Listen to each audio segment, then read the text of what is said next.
Mi nombre es Mateo, y esto es lo que viví hace varios años en el bosque de Oma, Vizcaya. Llegué al bosque de Oma a principios de junio. El trabajo de agente medioambiental, o vigilante forestal, era mi vida desde hacía una década, pero esta asignación era diferente. Los senderos anchos estaban bien señalizados y muchos de los árboles pintados. Y sin embargo, al adentrarse un poco en la arboleda densa, el riesgo de perderse era real. En principio, yo no tenía miedo de pasar por ahí. Al contrario, la idea de recorrer esos rincones inexplorados me cautivaba. Mi misión era patrullar la zona, detectar y prevenir incendios, vigilar que se cumplan las normas, y mantener alejados a los excursionistas de las áreas restringidas, especialmente en la zona de la nueva pintura de Ibarrola, donde están los árboles pintados. Vivía en un pequeño piso de alquiler en Cortesubi, el pueblo más cercano a la entrada del bosque.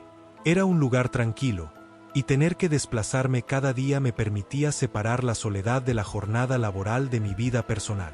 Los primeros días fueron rutinarios. Me levantaba a eso de las 7 de la mañana, aunque los horarios solían variar, y aseguraba la cobertura en las horas críticas antes de la llegada de los primeros visitantes. Revisaba el equipo antes de salir, la mochila con agua, el GPS de mano, los prismáticos y el comunicador. Además, siempre llevaba mi cámara fotográfica oficial para documentar cualquier infracción o anomalía. Entonces desayunaba algo rápido y salía. Mis rutas eran claras, pasaba por el sendero principal del bosque animado, asegurándome de que los visitantes no se alejaran del camino. Luego me desviaba hacia los collados más empinados donde la arboleda era densa. Comprobaba el estado sanitario de la vegetación, buscando el menor indicio de plagas en los pinos radiata, y no mucho más. El sonido de los animales y el crujido de las hojas bajo mis botas se habían vuelto mi rutina diaria. Me conocía cada árbol y cada curva del sendero de ese bosque. Sin embargo, no conocía todo lo que habitaba en él. Una tarde de calor sofocante, mientras registraba una zona de robles cerca de la ladera que desciende hacia la cueva de Santimamiñe, oí un crujido. No era el viento, apenas había brisa, ni tampoco un animal grande, pues de ser así lo habría detectado. Fue un sonido seco, como una rama gruesa que se rompe bajo un peso inesperado. Me detuve en seco. Agudicé el oído, mientras recorría con la vista la densa maleza, pero solo me llegó el monótono zumbido de las cigarras. No hubo más movimiento. Lo atribuí a una ardilla o a un tejón pequeño, y retomé la patrulla. Pero el verdadero escalofrío llegó horas después, al caer la noche. Estaba en el punto de control de entrada al bosque, revisando las anotaciones del día en el cuaderno de servicio, antes de regresar a Cortesubi. En ese momento, me percaté de algo extraño. El silencio exterior era absoluto. Normalmente, al anochecer el bosque está lleno de vida. El graznido de los búhos, el cantar de los insectos. Pero esa vez no había nada más que un vacío total. Abrí la puerta de mi vehículo y esperé. Me quedé inmóvil, esperando ver algún movimiento que justificara esa calma. Por primera vez, el bosque de Oma parecía estar completamente muerto. Al día siguiente, la sensación de la noche anterior se solidificó. Encontré algo extraño en mi ruta de la mañana, no lejos del sector de los robles. Junto a un arbusto, había un pequeño montículo de piedras. Era bajo y parecía estar deliberadamente apilado, como si fuese un pequeño monumento o una rudimentaria señal. Jamás lo había visto en ese lugar. Lo primero que pensé fue que lo habría hecho algún excursionista despistado. Lo desmonté con el pie, anotándolo en mi cuaderno de servicio como marca de referencia no autorizada en zona de exclusión. Pero una duda se instaló. ¿Quién se adentraba hasta ese punto, lejos de los senderos permitidos del bosque animado, para apilar piedras? Ese punto no figuraba en ningún mapa y estaba completamente fuera de cualquier ruta lógica. Los siguientes días trajeron más pequeñas rarezas. Huellas, no eran de ciervo o jabalí, que conocía bien. A estas nunca las había visto antes. Aparecían siempre en suelo blando, cerca de la entrada a la cueva de Santimamiñe o en claros donde solía parar a descansar. Sentía que algo me observaba y se alejaba justo antes de que yo me volteara. Intenté seguir las pisadas una vez, pero desaparecieron abruptamente en terreno rocoso, sin continuidad. La sensación de ser observado se hizo constante. Ya no era paranoia, era física. Un escalofrío helado en la nuca, el vello de los brazos erizándose sin razón. Miraba a mi alrededor, moviéndome con sigilo, pero solo veía pinos y robles. Pero una noche muy oscura, mientras terminaba mi recorrido habitual, vi algo que me dejó helado. Delante de mí, a unos 50 metros, una figura esbelta y humanoide se erguía de espaldas entre los árboles. Era anormalmente alta. Al principio, pensé que era algún turista perdido que había traspasado el camino permitido. Pero antes de que pudiera gritar un aviso, la figura se echó a correr, y se deslizó entre los árboles con una agilidad y una rapidez que no eran humanas. Entonces activé la persecución. Corrí con todo el esfuerzo de mi entrenamiento, esquivando ramas y saltando raíces, sin dejar de mirar la extraña silueta que se alejaba. Era demasiado rápido.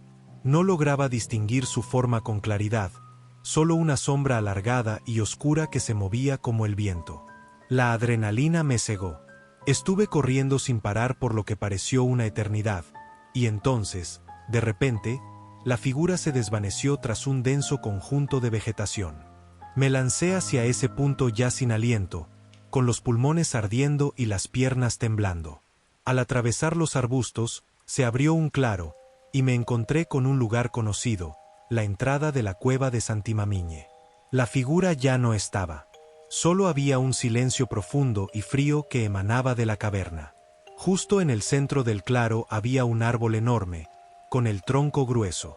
Sus ramas se extendían desnudas, y aunque por lo general ese árbol me parecía una maravilla, en ese momento el solo hecho de acercarme me provocaba un terror sin sentido. Estaba plantado sobre una especie de plataforma circular hecha de grandes piedras planas, como si fueran escalones anchos que se alzaban desde el suelo del bosque. Fue entonces que unos chirridos agudos repentinos me hicieron pegar un salto. Preparé mi arma reglamentaria, por si acaso, y caminé lentamente hasta rodear el árbol.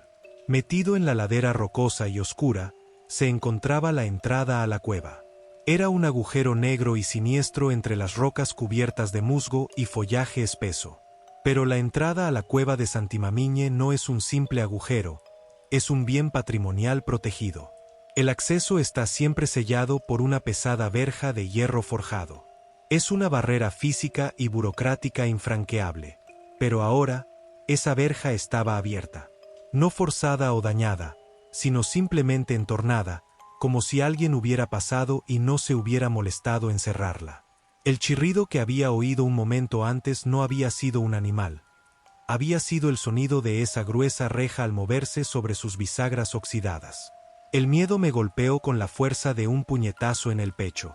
No era miedo a la oscuridad, sino un miedo profundo a lo que acababa de perseguir. Mi razón, la que me decía que era un excursionista o un intruso, chocaba contra la evidencia de mis pulmones vacíos y la velocidad anormal de la silueta. Nadie tenía permitido entrar allí. Mi primera reacción fue echar a correr en dirección a mi vehículo, buscar la radio y dar aviso. Pero no podía irme. Soy un agente medioambiental. Mi obligación es proteger la integridad de la reserva y la seguridad de sus bienes. La cueva es un lugar frágil y precioso, que alberga pinturas rupestres y un ecosistema único.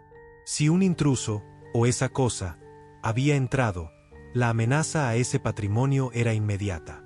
Entonces saqué mi linterna táctica del cinturón y la encendí.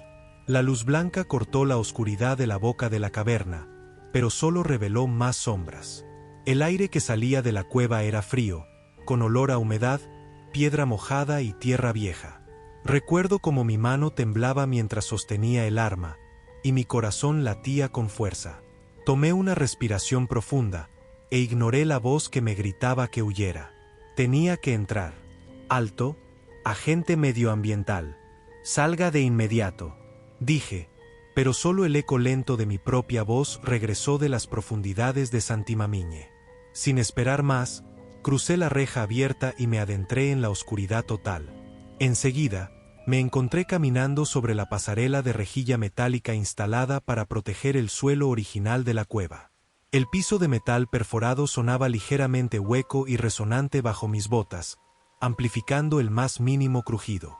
Me movía con una lentitud desesperada, tratando de pasar desapercibido, y a la vez, tratando de ocultar lo aterrado que estaba. Mientras avanzaba, iluminé la pared rocosa de la izquierda.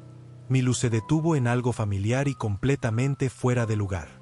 Había un pequeño montículo de piedras apiladas, idéntico al que había desmontado en la zona de exclusión. Mi respiración se cortó. No era un excursionista cualquiera, era una marca, una señal deliberada. Lo que sea que fuese, no solo era consciente de la cueva, sino que conocía los protocolos de acceso y estaba dejando puntos de referencia para sí mismo o para otros. Seguí adelante, tratando de ignorar el pánico que me instaba a dar la vuelta. La pasarela me llevaba más profundo. Entonces, un nuevo sonido rompió el silencio húmedo. Primero, un chillido agudo, corto y repetitivo, que sonaba vagamente a un pájaro, pero con una resonancia extraña, metálica. Luego, el sonido se transformó en un golpeteo seco y rítmico, que me hizo recordar a picoteos de ave.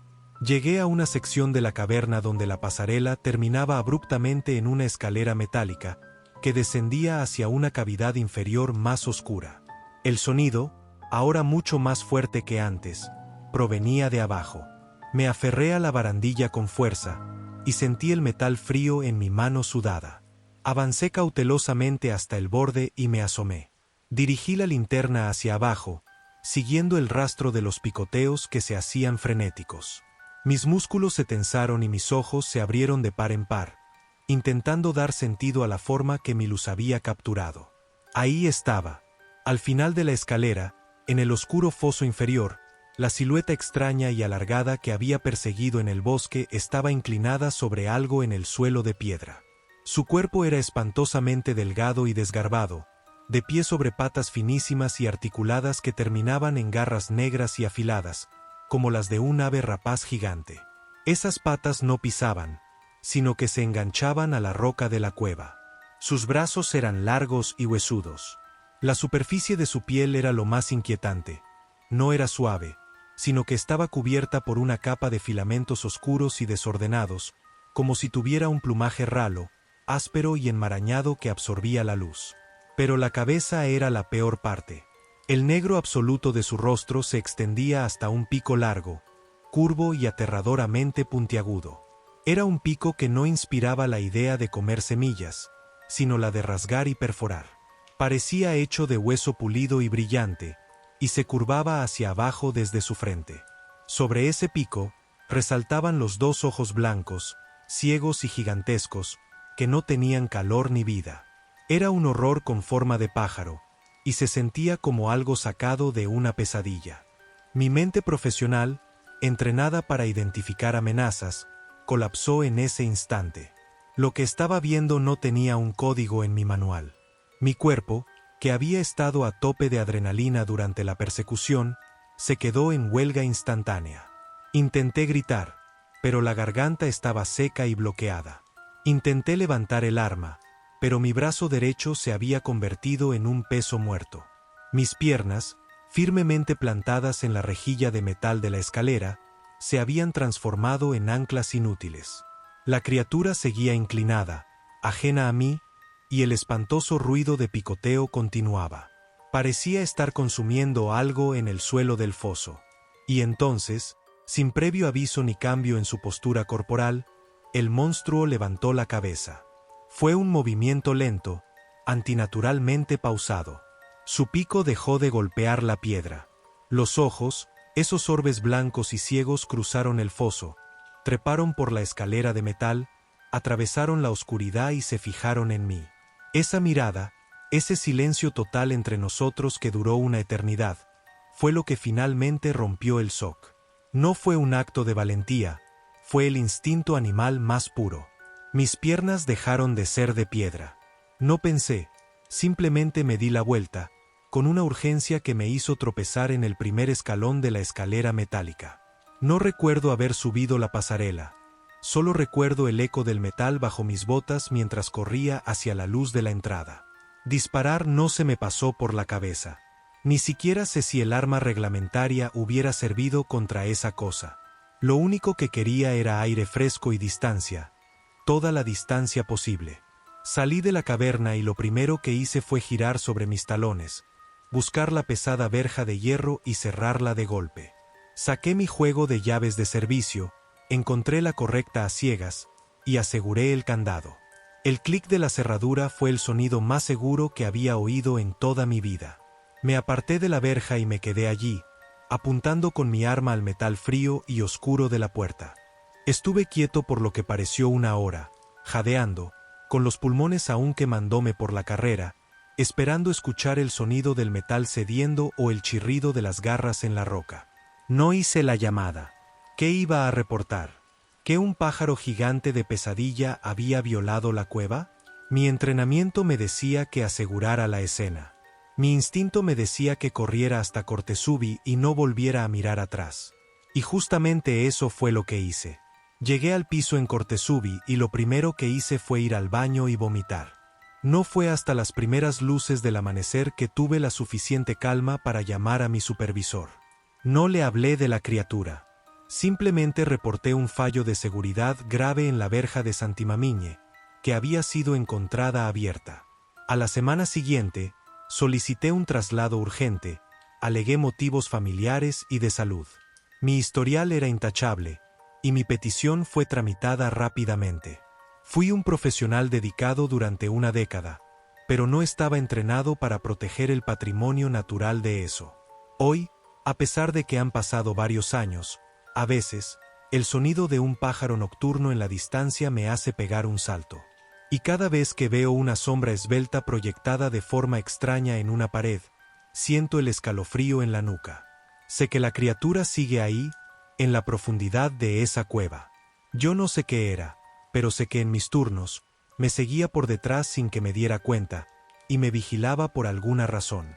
Nunca he vuelto a poner un pie en el bosque de Oma. ¿Ven? Es por eso que yo nunca confío en los bosques, todo allí se camufla con facilidad. Si alguna vez se encuentran en uno y ven una figura misteriosa que sale corriendo, por nada del mundo se atrevan a seguirla. Menos aún si los lleva hacia una cueva oscura y claustrofóbica salida de sus peores pesadillas. Si llegaste hasta acá es porque el video te gustó, así que regálame un pulgar arriba y una suscripción. Así juntos podemos crear una comunidad muy activa. Sin más que decir, me retiro.